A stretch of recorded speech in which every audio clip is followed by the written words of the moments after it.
இந்த பகுதியில் வந்து இன்னும் கொஞ்சம் மோசமான நிலைமையில் மணிவண்ணன் புனரமைத்தார் என்பதை கடந்து பல கோடி ரூபாய் செலவில் புனரமைக்கப்பட்ட இந்த குளம் இப்போ ஸ்ரீலங்காவில் முழுக்க என்னென்ன அந்த பாலத்தை போய் பாருங்க. குளம் என்றால் அது சிங்களவர்களுடைய கழிவு நீர் வந்து இங்கே வரக்கூடிய மாதிரி தான் இருக்குது. இதில் பாருங்க, இது ஒரு பிரச்சனை இல்லை. மாநகர சபை நாங்கள் என்ன செய்கிறது?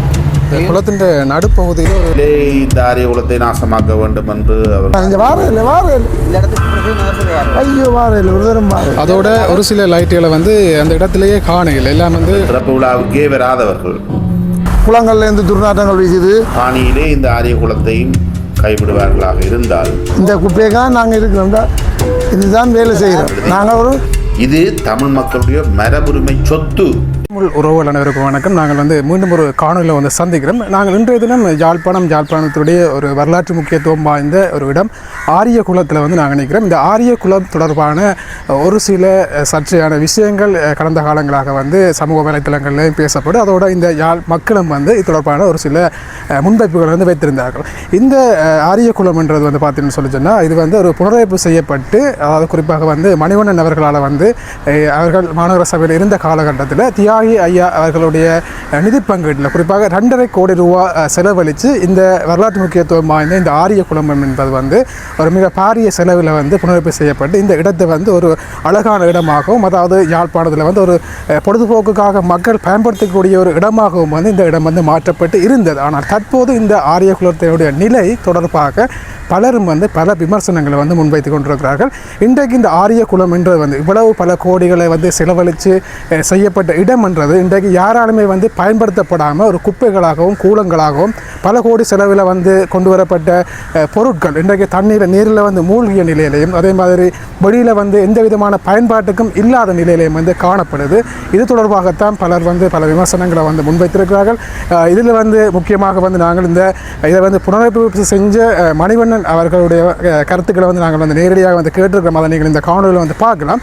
இன்றைக்கு இந்த காணொலியில் வந்து இந்த ஆரிய குளம்ன்றது வந்து என்ன மாதிரியான நிலைப்பாட்டில் இருக்குது, இது தொடர்பாக வந்து இந்த நிலைப்பாட்டுக்கு வந்து என்ன காரணம் என்றதையும், மணிவண்ணன் அவர்களுடைய காலப்பகுதியில் வந்து புனரமைப்பு செய்யப்பட்டிருந்தாலும் கூட இதை வந்து அதுக்கு பிற்பாடு இதை பேணி பாதுகாக்க வேண்டிய ஒரு கடமைப்பாடு எங்களுடைய மாநகர சபைக்கு வந்து இருக்குது என்ற ரீதியில் இன்றைக்கு நாங்கள் இந்த விடயம் தொடர்பாக பார்க்க போகிறோம். எங்களோட சேனலுக்கு யாராவது புதுசாக வந்து நம்ம சப்ஸ்கிரைப் பண்ணிவிட்டு இந்த காணொலி வந்து பாருங்கள். தொடர்ச்சியாக காணொலிக்குள்ளே போகலாம்.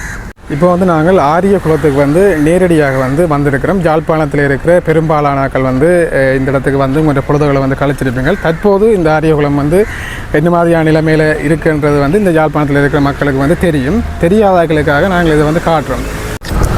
இப்போ வந்து நாங்கள் ஆரிய குளத்தினுடைய முன்பகுதியில் வந்து நிற்கிறோம், ரோட்டுக்கு சைட்டாக. இது வந்து புனரமைக்கப்பட்டதுக்கு பின்னர் வந்து இது வந்து ஆறால் வந்து எத்தனையாம் ஆண்டு புனரமைக்கப்பட்டது என்ற விஷயங்கள்லாம் வந்து இங்கே வந்து பொறிக்கப்பட்டிருக்குது. இது வந்து முக்கியமாக வந்து இந்த மணிவண்ணன் அவர்களுடைய ஆட்சி காலத்தில் இந்த மாநகர சபையில் இருக்கின்ற காலப்பகுதிகள் தான் இது வந்து புனரமைக்கப்பட்டிருக்குது. குறிப்பாக 2021ஆம் ஆண்டு இது வந்து புனரமைப்பு செய்யப்பட்டு திரு தியாகேந்திரன் அவர்களுடைய நிதி பங்களிப்பில் குறிப்பாக 2.5 கோடிகள் வந்து அவர் வந்து இந்த திட்டமிடலுக்காக வந்து கொடுத்துருக்கிறார். தூய்மையான நகரம் என்ற கட்டமைப்புக்கு கீழே ஒரு திட்டத்துக்கு கீழே தான் இது வந்து புனரமைக்கப்பட்டிருந்தது. அது மட்டும் இல்லாமல் இந்த யாழ்ப்பாணத்தில் வந்து இந்த ஆரிய குளத்தினுடைய வரலாற்று முக்கியத்துவம் என்ன என்கின்ற விஷயங்கள் கூட இந்த இடத்துல வந்து பொறிக்கப்பட்டிருக்கிறது. ஒரு நல்ல வரவேற்கத்தக்க ஒரு விஷயம். இந்த குளத்தினுடைய வரலாற்று முக்கியத்துவம் என்பது தமிழ் மொழியில் மட்டும் இல்லாமல் 3 மொழியிலையும் வந்து இதை வந்து பொறிக்கப்பட்டிருக்குது. வருகின்ற சுற்றுலா பயணிகளிலிருந்து சிங்கள மக்கள் கூட இந்த குளத்தினுடைய முக்கியத்துவம் என்ன, யாழ்ப்பாணத்தில் இதனுடைய வரலாறு என்ன என்றதை வந்து தெரிஞ்சு கொள்ளக்கூடிய மாதிரி இதில் செய்யப்பட்டிருக்குது. அதோட இந்த வீதி அருகில் வந்து மக்கள் வந்து பொழுது கழிக்கக்கூடிய மாதிரியான இந்த நடைபாதைகள், அதே மாதிரி ஆக்கள் இருக்கிறதுக்கான அமைப்புகள் எல்லாம் வந்து இந்த புனரமைப்புகளில் தான் செய்யப்பட்டிருந்தது. இங்காலே பக்கங்கள் கொஞ்சம் பயன்படுத்தக்கூடிய மாதிரி இருக்கான இருந்தாலும் இது வந்து இன்னும் இந்த தூய்மைப்படுத்தப்படாமல் இருக்குது. இது வந்து யாழ்ப்பாணத்தினுடைய நகர பகுதியில் அமைஞ்சிருக்கிற ஒரு குளமன்றபடியாக யாழ்ப்பாணத்துக்கு வருகின்ற சுற்றுலா பயணிகள் வந்து அதிகமான ஆக்கள்ன்ற கண்ணில் இந்த தென்படக்கூடிய ஒரு பகுதியாக தான் இது வந்து இருக்குது. ஆனால் இது வந்து இப்படி ஒரு அசிங்கமான ஒரு நிலைமையில் வந்து காணப்படுறது வந்து என்ன மாதிரியான ஒரு எண்ணத்தை இந்த சுற்றுலா பயணிகள் இடத்துலையோ இல்லை இந்த யாழ் மக்களிடத்தில் ஏற்படுத்தும் என்றதுதான் ஒரு கவலைக்குரிய விஷயம். இதனுடைய வெளிப்புறம் மட்டுமில்லாமல் வந்து உட்புறங்களும் வந்து குப்பை குளங்களாக தான் இருக்குது. இது வந்து குளம் வந்து ஒரு குறிப்பிட்ட காலப்பகுதிக்கு ஒருக்காக வந்து சுத்தம் செய்ய வேண்டி இருக்கும். பொலித்தினங்கள் பைகளோடு அப்படியே வந்து இந்த குளம் வந்து இருக்குது. இன்னும் கொஞ்ச நாள் அப்படியே விட்டால் இனி பழைய மாதிரி இந்த துர்நாற்றத்தோடு தான் துர்நாற்றம் பேசுகின்ற ஒரு இடமாக தான் இந்த குளம் வந்திருக்கு. நாங்கள் முதல் இது வந்து புனரமைப்பு செய்யப்பட்டு படுறதுக்கு முதல் இந்த இடத்துக்கு வந்தாலே நாங்கள் பஸ்ஸிலையோ அல்லது பைக்கிலையோ பயணம் செய்கின்ற போது துர்நாற்றம் பேசுகிற ஒரு இடமாக தான் இந்த இடம் வந்து இருந்தது. மீண்டும் அது அந்த ஒரு நிலைமை வந்து வர்றதுக்கான நிலைப்பாடு தான் இப்போ இங்கே வந்து காணப்படுது. அந்த வீதிக்கு அருகாமையில் இந்த குளத்துக்கு வந்து வண்ணம் சேர்க்கிற விதமாக லைட்டுகள் எல்லாம் வந்து பூட்டப்பட்டிருக்கு. அந்த லைட்டுகளோட நிலைமை வந்து இப்படித்தான் இருக்குது. இது வந்து இரவில் எரியுமோ எரியாதோன்றது தான் கேள்விக்குறியாக தான் இருக்குது. அதோட ஒரு சில லைட்டுகளை வந்து அந்த இடத்துலையே காணையில் எல்லாம் வந்து புடுங்கப்பட்டு தான் இருக்குது, எல்லாம் உடைக்கப்பட்டும் இருக்குது. இது சம்பந்தமாக மணிவண்ணன் அவர்களுடன் கேட்ட போது குறிப்பிட்ட ஒரு சில காலத்துக்கு முதல் இதற்கான புனரமைப்புகள் வந்து நடந்ததாகும், இந்த லைட்டுகள் வந்து மாற்றுகிற செயற்பாடுகள் நடந்ததாகும் வந்து சொல்லப்படுது. ஒருவேளை அது மாற்றப்பட்டதுக்கு பின்னர் திருப்ப இதே நிலைமைக்கு வந்திருக்கலாம். குளம் வந்து புனரமைப்பு செய்கிறதுக்கு முன்னுக்கு இங்கே இருக்கிற மிகப்பெரிய ஒரு பிரச்சனையாக இருந்த விஷயம் வந்து இந்த யாழ்ப்பாண இந்த பிரதேசத்தில் வந்து வருகின்ற இந்த வடிகால் அமைப்பில் வந்து வருகின்ற கழிவுகள் எல்லாமே வந்து இந்த குளத்தில் வந்து தான் சேரக்கூடிய மாதிரி இருந்தது. இது புனரமைப்புக்கு பின்னர் வந்து இந்த கழிவு நீர்கள் வந்து சேர்றதுக்கானதை வந்து தடை செய்து வச்சிருந்தார்கள் இன்னும் தெரியல. ஆனால் இப்போவும் வந்து இந்த கழிவு நீர் வந்து இங்கே வரக்கூடிய மாதிரி தான் இருக்குது. இதில் பாருங்க, இந்த பகுதியால் இந்த சாக்கடை கழிவுகள் எல்லாம் வந்து இந்த குளத்தோட கலக்கிற மாதிரி தான் இருக்குது. இந்த வடிகால் அமைப்பு திட்டம் இந்த யாழ்ப்பாணத்தை பொறுத்தளவில் அதை வந்து கடலுக்கு சேர்கிற மாதிரி அதில் விட்டாலும் நல்லமென்று நான் நினைக்கிறேன். வணக்கம். கூறுங்கள், இந்த ஆரியகுளம் என்பது மக்களுடைய சொத்து. இதுக்கு முன்னே நாளில் இந்த உங்களுடைய அதிகாரிகள், அதாவது ஒரு மணிவண்ணன் அவர்கள் திறம்பட இந்த இடத்தை செய்திருந்தார். தற்போது அதிகாரத்தில் இருக்கிறவர்கள் என்னதற்காக பராமரிப்பு இருக்கிறார்கள் என்பது எங்களுக்கு தெரியவில்லை. நீங்கள் இவர்கள் பராமரிப்பு அச்சு காணப்படுவதால் மக்களாகிய நீங்கள் என்ன அசௌகரியங்களை எதிர்நோக்கிறீர்கள்? அதாவது வருத்த துன்பங்கள் வருது, டஸ்ட்டுகள், இந்த குப்பைக்காக நாங்கள் இருக்கிறோம், இதுதான் வேலை செய்கிறோம். நாங்கள் ஒரு அதாவது பயணிகள் போக்குவரத்து தனியார் பேருந்து பயணிகள் போக்குவரத்துன்ற ஒரு நேர கணிப்பாளர். நாங்கள் டெய்லி இதெல்லாம் பாருங்கள் மணிக்கூடு கொழுவி இருக்கிறோம், இதெல்லாம் கதிரை ஓட்டி இருக்கிறோம். இப்படி 6 மணிக்கு வந்தால் பின்னர் 6 மணி வரை இந்த டஸ்ட்டுகள்லாம் துர்நாற்றங்கள் குளங்கள்லேருந்து துர்நாற்றங்கள் வீசுது. மற்ற இந்த டஸ்ட்டுகளுக்காக எந்த நேரம் ஒரு நாள் நாய் சேர்த்து கிடந்து நாய் துர்நாற்றம் பட்டு நாங்கள் பட்ட அவலம். அதை பேருந்து நாங்கள் அங்கேயும் சென்று அறிவித்து தான் பேருந்து வந்து எடுத்துட்டு போனோம். ஆனால் நாங்கள் இந்த இடத்தை சுற்றி பார்க்கும் போது குப்பைகள் போட அமைக்கப்பட்ட இடங்களிலே அந்த இடத்திலேயே தீ மூட்டி இருக்கிறார்கள். அந்த குப்பை போட்ட இடத்தை அப்படியே கூடியோட வைத்த கொளுத்தி இருக்கிறார்கள். அது அந்த வீட்டுக்காரர் தான் செய்கிறார்கள். அந்த லைன் அந்த வீட்டுக்காரர்கள் அந்த அதில் என்னென்னா டஸ்ட்டுக்கு இருக்கல. இந்த தென்னூலிகள் தென்னை மட்டைகள் எல்லாம் அந்த இடங்களிலேயே அந்த அது அங்கால அந்த வீட்டுக்காரர் அது ஏன் பிரதேச நகரசபை அதை பார்க்குறது தான். இங்கே வாரம் இல்லை இந்த இடத்துக்கு ஐயோ வாரம் ஒரு தரம் பாரு. இந்த இடத்துல நகரசபைக்கு நீங்கள் எது சொல்ல வாருங்க? மானசபையெல்லாம் பிள்ளை இருக்குன்னு சொல்கிறோம். நாங்கள் நகரசபை ஒருக்கா வந்து கூட்டிச்சு. நான் அன்றைக்கு ஒரு நாள் யாரும் படம் எடுத்தாரு. படம் எடுத்து ஒரு 2 நாள் 3 நாளில் ஒரு 2 பொம்பளைகள் வந்து அங்காலை மிஞ்சாலையெல்லாம் கூட்டி விட்டுட்டு போனதான், நல்ல பெருவினை விட்டுட்டு போனதான். இந்த மாதிரி அங்கா கிரீன் ஸ்ரீலங்கான்னு சொல்லி யாழ்ப்பாணத்தை நல்லா நடத்தணும்னு நிற்கணும். ஆனால் இந்த கிரீன் ஸ்ரீலங்காவில் முழுக்க என்னென்ன அந்த பாலத்தை போய் பாருங்க, இந்த டஸ்ட்டை பாருங்க. நாங்கள் என்ன செய்கிறது? கிளீன் ஸ்ரீலங்கான்றது வெறும் பொய் பேச்சில் பொய் பேச்சு. அதை செய்கிறவ வழியாக நீட்டாக செய்யும். மக்களாகிய நாங்கள் சொல்கிறோம். கிளீன் ஸ்ரீலங்கா நாங்கள் ஆரியகுலத்தை வைத்து ஒப்பிட்டு பார்க்குறோம். இதே போல் வேறு இடங்களையும் போய் பார்வையிட்டால் அதன் அசௌகரியங்கள் தெரியும். இந்த குளம் அமைந்திருக்கிற சுற்றுச்சூழலில் வந்து எந்த விதமான பிரச்சனைகளுமே இல்லை. ஏன்டா இங்கே வந்து பொழுதுகளை கழிக்கக்கூடிய மாதிரி ஒரு அமைதியான நிறைய மரங்கள் பாருங்கள். அப்படி மரங்கள்லாம் வந்து நல்ல இனலாக தான் இருக்குது. இதை வந்து உண்மையிலே பயன்படுத்தினா திருப்பவும் மக்களுக்கு வந்து உண்மையிலே பிரயோசனமாக வந்து இருக்கும். இந்த குளத்தின் நடுப்பகுதியில் ஒரு அலங்கரிப்புக்காக ஒரு அமைப்பு ஒன்று செஞ்சுருந்தது. உண்மையிலே அது வந்து இரவு நேரங்களில் பார்க்குறதுக்கு உண்மையிலே நல்ல அழகாக இருக்கும். இதால் வந்து தண்ணி எல்லாம் வந்து மேலே சீறி பாயிற மாதிரி லைட் எல்லாம் போட்டு இருந்தது. எனக்கு பார்த்த ஞாபகம் இருக்குது, வடிவாக தான் இருந்தது. இப்போ வந்து அது எதுக்குமே வந்து வேலை செய்கிற நிலைமையில இல்லை. இந்த பகுதிகள் வந்து இன்னும் கொஞ்சம் மோசமான நிலைமையில் இருக்குன்னு சொல்லி நினைக்கிறேன். ஏன்னா இந்த குப்பைகள் போடுறதுக்கெல்லாம் வந்து இது வச்சிருக்கிறோம். ஆனால் இருந்தாலும் கூட அதை வந்து இந்த குப்பைகள் போட்டது பிறகு அதை எடுத்து கொண்டு போய் சேர்க்குற வேலைகள் வந்து எதுவுமே நடைபெறவில்லை. அதோட இந்த பகுதியில் பாருங்க, இதில் எல்லாம் பெறுமதியான இந்த மிதவைகள் கூட அப்படியே தண்ணீருக்குள்ள மூழ்கி வந்து இருக்குது. இப்படி 4-5 மிதவைகள் இருக்குது. 4 பக்கமும் 4-5 மிதவைகள் இப்படியே தண்ணியில் மூழ்கி அரைவாசிக்கு மூழ்கிட்டு இருக்குது. இன்னும் ஒரு கொஞ்சம் காலம் போக இல்லாட்டி அடுத்த மழைக்கோ அது வந்து மொத்தமாக உள்ளுக்க மூழ்கி போகிற நிலைமையிலான் இருக்குது. அதோட ஒரு சில பகுதிகளை பாவிக்கிறவங்க வந்து ஒரு ஆபத்தான நிலைமையிலான் இருக்குது அப்படின்னு சொல்லலாம். வேண்டாம், இந்த லைட்டுகளுக்காக விடப்பட்ட வயர்கள்லாம் நிலத்தில் அப்படியே இருக்குது. ஆனால் இதில் வந்து கரண்ட் வருது கூட என்னென்னு தெரியல. ஆனால் கரண்ட்டுகள் வந்தால் மழை நேரங்கள் எல்லாம் இந்த பகுதிகளை வந்து பாவிக்கிற ஆட்களுக்கு வந்து ஆபத்து. இதை பார்த்து வையுங்க. இந்த இடத்துல வந்து இரவு நேரங்கள்லேயும் மக்கள் தங்களுடைய பொழுதாக கழியக்கூடிய மாதிரி எல்லாம் வந்து லைட்டுகள் வந்து போட்டு தான் இருக்கணும். ஆனால் அதுகள் வந்து இப்போ வேலை செய்தா என்னன்னு கூட தெரியல. அதோட சிசிடிவி கேமராலும் போட்டுருக்கணும். எல்லாம் சுவரை பார்த்த மாதிரி இருக்குது. சில கம்பங்கள் எல்லாம் வந்து இந்த லைட் போகிறதுக்காக நட்டு வச்சு இந்த கம்பங்கள் எல்லாம் வந்து பிடுங்கி எறியப்பட்டிருக்கா என்னன்னு தெரியல. இந்த இதில் பாருங்கள், இதில் எவ்வளோ லைட்கள் எல்லாம் வந்து இப்படியே உக்கி போகுது. இதற்கெல்லாம் செலவழித்த காசுகள் வந்து மேலேயே வீண் அப்படின்னு சொல்லி தான் நினைக்கிறேன். சில பகுதிகளில் வந்து வேறு இடத்துலேருந்து வார குப்பைகளையும் நினைக்கிறேன் இதுக்கெல்லாம் கொண்டு வந்து கொட்டி நம்போட இந்த போத்துல எல்லாம் வந்து உடைஞ்சபடி இருக்குது. பல கோடி ரூபா செலவில் புனரமைக்கப்பட்ட இந்த குளம் இப்போ வந்து குப்பைகள் ஒட்டுற ஒரு இடமாக கூட மாறிக்கொண்டு வருதுன்னு சொல்லலாம்.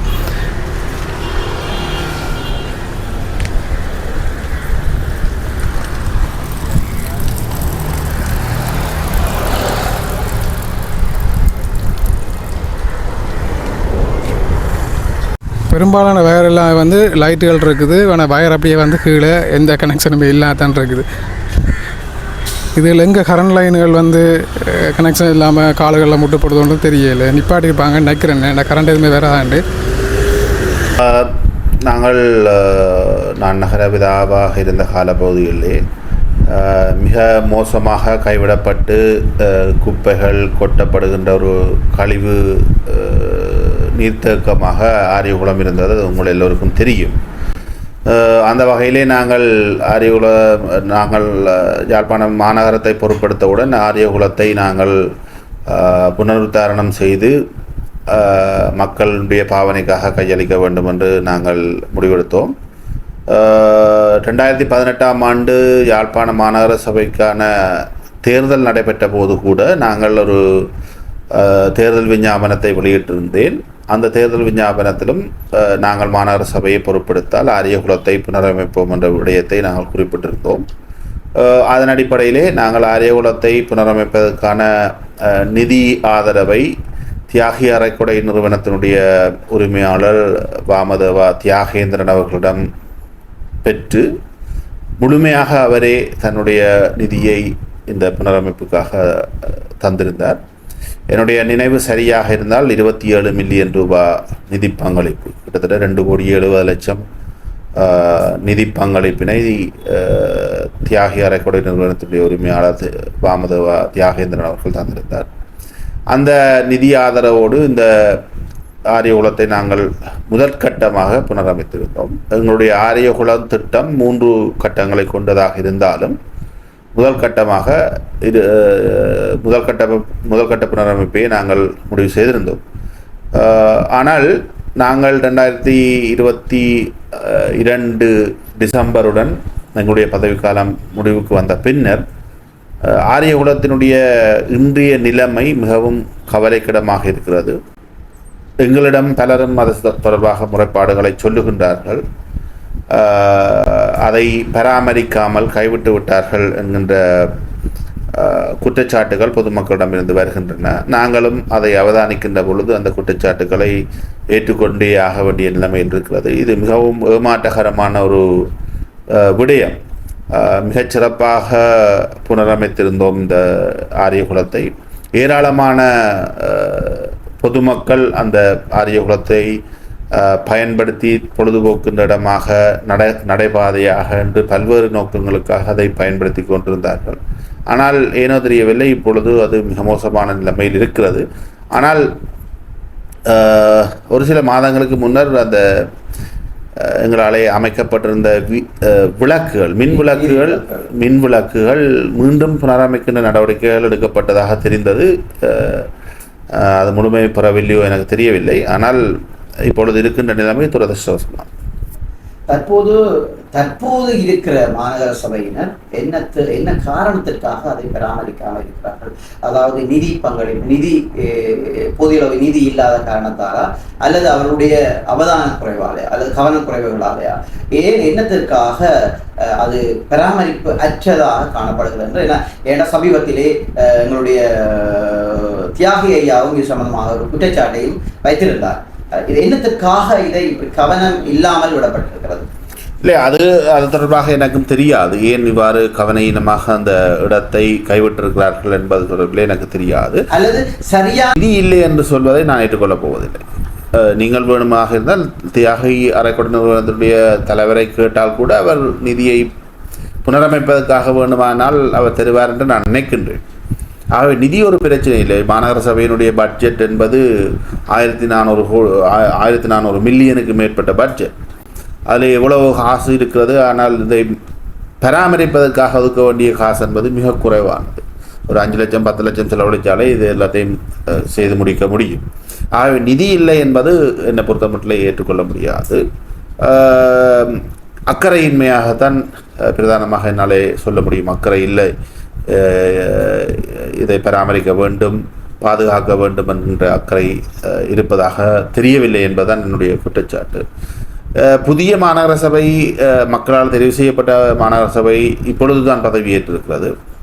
ஆகவே பொறுத்திருந்து பார்க்க வேண்டும். இந்த முதல்வரும் இந்த ஆட்சியும் அவர்கள் இந்த ஆரியகுலத்தை அவர்கள் சிறப்பாக புனரமைப்பார்களா, அல்லது பாதுகாப்பார்களா, அல்லது கடந்த காலத்திலே நாங்கள் ஆட்சியில் இருந்த பொழுது அவர்கள் மூர்க்கத்தனமாக இதை எதிர்த்தவர்கள் இப்பொழுது ஆட்சியில் இருக்கின்றவர்கள், அதன் குறிப்பாக அவர்கள் அந்த திறப்பு விழாவுக்கே வராதவர்கள், அந்த அடிப்படையிலே இந்த ஆரியகுலத்தை நாசமாக்க வேண்டும் என்று அவர்கள் செயற்படுவார்களா என்பது எனக்கு தெரியாது. ஆனால் பொறுப்புள்ள, சமூக அக்கறை உள்ள, பொதுமக்களின் மீது நலன் உள்ளவர்களாக அவர்கள் செயற்பட வேண்டும். அவ்வாறு செயற்பட்டால் ஆரியகுலத்தை புனரமைக்கலாம். இதில் நான் ஒரு விடயத்தையும் உங்களுக்கு சுட்டிக்காட்ட வேண்டும். இந்த ஆரியகுலத்தை போலவே அதுக்கு அண்மையிலே இருக்கக்கூடிய நகர குளம் என்று சொல்லப்படுகின்ற ஒரு குளம் உங்களுக்கு தெரியும் என்று நான் நினைக்கின்றேன். கஸ்தூரியார் வீதியும் ஸ்டான்லி வீதியும் சந்திக்கின்ற பகுதியில் இருக்கிறது. அந்த குளத்தையும் நாங்கள் பெரும் நிதி பங்களிப்போடு புனரமைப்பதற்கான திட்டங்கள் எல்லாத்தையும் செய்தோம். கிட்டத்தட்ட 8 கோடி ரூபாய், இதைவிட பிரமாண்டமான புனரமைப்பு பணியை செய்வதற்கு அங்கே இருந்தோம். அதே நேரம் அதை மிக அதிக அளவிலே நிதியை செலவழிக்க வேண்டிய தேவையும் அங்கு இருந்தது. காரணம், அந்த குளத்தை சுற்றி வர எந்த கட்டுகளும் கிடையாது. ஆரியகுலத்தை பார்த்தீர்களாக இருந்தால் சுற்றி வர ஏற்கனவே தடுப்புச் சுவர்கள் கட்டப்பட்டிருந்தது. அதனாலே ஆகப்பெரிய அளவு நிதி அங்கு ஒதுக்க வேண்டிய தேவையில்லை. ஆனால் நகர குளத்தை பொறுத்தவரையில் நீங்கள் பார்த்தீர்களாக இருந்தால் சுற்றி வர மண் தான் இருக்கிறது, எந்தவித அணைக்கட்டும் இல்லை. உண்மையிலேயே இந்த ஆரியகுலத்துக்கு பக்கத்திலே மிகப்பெரிய கட்டட தொகுதி ஒன்று கட்டப்பட்டிருக்கின்ற நிலையில் அந்த கட்டட தொகுதியை பாதுகாப்பதாக இருந்தால் கூட இந்த அணைக்கட்டுகள் கட்டப்பட வேண்டும். ஆகவே டயலாக் நிறுவனத்தோடு நாங்கள் ஒரு உடன்படிக்கையை செய்து 8 கோடி நிதியை அவர்களிடமிருந்து பெற்று அந்த நகர குலத்தையும் நாங்கள் புனரமைப்பதற்கான வேலை திட்டத்தை செய்திருந்தோம். உண்மையிலே அது கிட்டத்தட்ட 100 மில்லியன் அளவில் அந்த புனரமைப்புக்கான நிதி தேவைப்பட்ட நிலையில் டயலாக் நிறுவனம் 80 மில்லியன் ரூபாய் நிதியை தாங்களாக முன்வந்து செய்திருந்தார்கள். அதே போன்று அந்த நகர குலத்தினுடைய கிழக்கு பக்கத்தில் இருக்கக்கூடிய காணி உரிமையாளரும் தானே தன்னுடைய சொந்த செலவிலே அந்த பகுதியை புனரமைத்து தருவதாக எங்களுடைய அந்த 100 மில்லியன் திட்டத்திலே 80 மில்லியன் டயலாக் தருகின்ற பொழுது எங்களுக்கு பற்றாக்குறை இருந்தது. அதை அந்த கிழக்கு பக்க காணி உரிமையாளர் தானே செய்வதாக முன் வந்திருந்தார். இவ்வாறு நிதியெல்லாம் ஒதுக்கீடு செய்யப்பட்டு ஒப்பந்தங்கள் கைச்சாத்திடப்பட்ட பின்னர் நாங்கள் அடிக்கல்லை நாட்டியிருந்தோம். 2022ஆம் ஆண்டு டிசம்பர் மாதம் 7ஆம் தேதி அடிக்கல்லையும் நாங்கள் நாட்டியிருந்தோம். ஆனால் 30ஆம் தேதி எங்களுடைய ஆட்சி கவுக்கப்பட்டது, பாதுகாட்டு தோற்கடிக்கப்பட்டு அதற்கு பின்னர் சிறிது காலம் ஆனல்ட் அவர்கள் எங்களை பொறுத்த மட்டிலே சட்டவிரோதமாக ஆட்சியை கைப்பற்றியிருந்தார். அந்த ஆட்சி கைப்பற்றி ஒரு சிறிய காலம் இருந்த பொழுது இந்த திட்டத்தை ரத்து செய்தார். ஆகவே அவர்களுடைய மனநிலையை நீங்கள் புரிந்து கொள்ள வேண்டும். அந்த பாணியிலே இந்த ஆரிய குலத்தையும் கைவிடுவார்களாக இருந்தால் அதனுடைய இழப்பு பொதுமக்களுக்கு தான். அந்த நேரத்திலே ஆனால்ட் அவர்கள் அங்கம் வகிக்கின்ற கட்சி தலைவர் அவர்களும் ஆனால்ட் அவர்களும் ஒரு பரப்புரை மீட்டிங்கிலே கூறியிருந்தார்கள். அதை கௌரவ மணிவண்ணன் அவர்கள் செய்திருந்தாலும் ஆரியகுலம் என்பது எங்கள் மக்களுடைய சொத்து, அதை நாங்கள் ஆட்சிக்கு வரும் பட்சத்தில் நாங்கள் பாரபட்சமின்றி அதை சரிவர கண்காணிப்போம், பராமரிப்போம், சரிவர செய்வோம் என்று கூறியிருந்தார்கள். அதை இப்போ செய்கிறார்களா? ஏன் செய்யவில்லை? இல்லை, இப்பொழுதுதான் அவர்களுடைய ஆட்சி அங்கு ஏற்பட்டிருக்கிறது. ஆகவே உடனடியாக அவர்கள் மீது குற்றச்சாட்ட முடியாது.